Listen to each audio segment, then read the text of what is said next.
the teachings in the Quran and the Hadiths have many highly derogatory comments about Jews.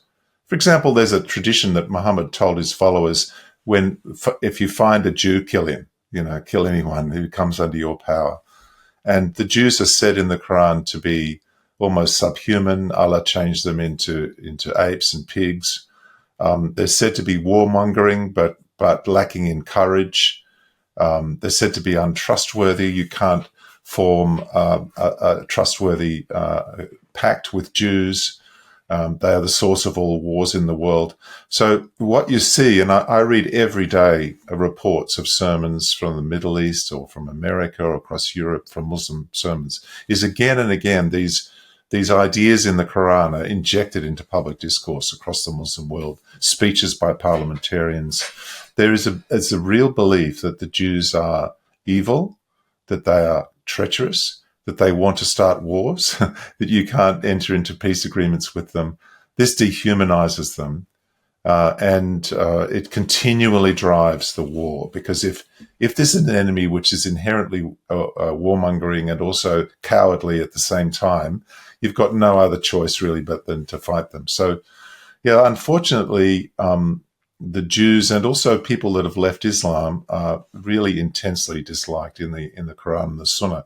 I would say that the fundamental sources of Islam are hardwired for anti-Semitism. In addition to that, you have European anti-Semitism, for example, the Protocols of the Elders of Zion. This has also influenced the Muslim world as well. But Islamic anti-Semitism is fundamentally not an import from Europe. It has its own characteristics and its own drivers. And yes, it's hugely influential. The protocols, of course, have been shown to be a complete hoax. And yet the reality is that they're still trotted out, arguably even by New South Wales parliamentarians, making references to Jewish tentacles. The idea that they're everywhere, slimy, unseen, destroying the world, intent upon subjugation of everyone else. In fact, sounds a little like projection to me. I think you've used that term.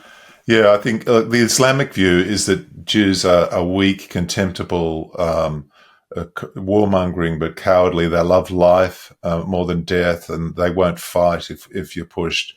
The European Christian tradition of anti-Semitism makes Jews out to be incredibly powerful, controlling the world, controlling America, controlling international finance. So those two kind of contradictory views that Jews are weak and contemptible and they're incredibly powerful and threatening, that's all been mushed up together in one kind of terrible mix at the present time. So yeah, it's very sad. And when people say all religions are the same, or they say religion is irrelevant, religion is not a cause, it's structural injustices or colonialization, these are the real issues in the world. These are attempts to suppress an understanding of religion, but the fact is that at its core, Islam is very anti-Semitic. Muhammad massacred a whole tribe of Jews. He took women to be his wives from the Jewish captives.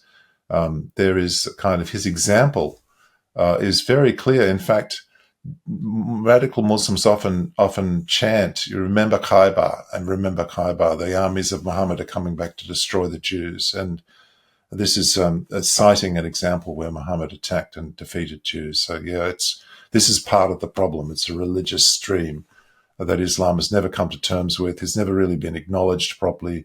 It's never been properly renounced, and yet it goes on. It's one thing to seek the dominance of Islam over non-Muslims, that they should be subjected and become second-class citizens. But it's another thing to have at your core a whole set of texts that declare the evil character and the weakness and the troublesome nature of the Jews.